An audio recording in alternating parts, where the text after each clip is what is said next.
राजकुमार भाटी, आपका इस चर्चा में स्टेक बहुत है। क्या आपको लगता नहीं है कि आप लोगों ने इंस्टिगेट किया, आपने उकसाया? अब कांग्रेस का एक बड़ा नेता मध्य प्रदेश का साधु संतों को, महामंडलेश्वरों को सांडता कह रहा है। मतलब क्या बचता है बचाने को इसके बाद? अब बताता हूं, पहले ये देखो।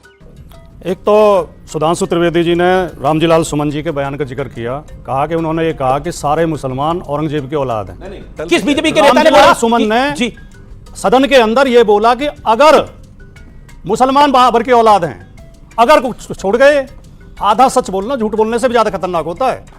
तू समझा? हाँ।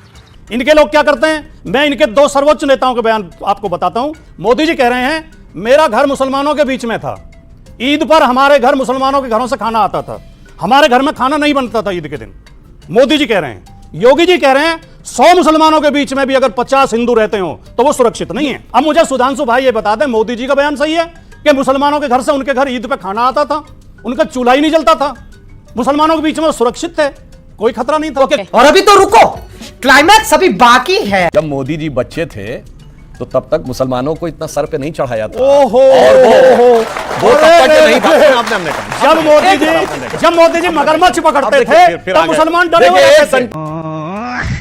आज के समय, क्योंकि तब ये देश सेकुलर नहीं था। ये 1976 के बाद से जब से देश सेकुलर हो गया है, उसके बाद से योगी जी की बात सही है।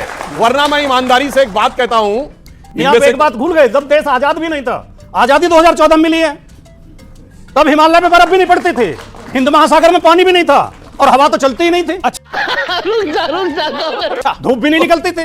मोदी जी सूरज लेके आए, मोदी जी चांद लेके आए, मोदी जी ने हिमालय बनाया, मोदी जी ने समुद्र बनाए। नहीं, अब जो कुछ हुआ 14 के बाद हुआ। जनता को आप मूर्ख समझना बंद कर दीजिए।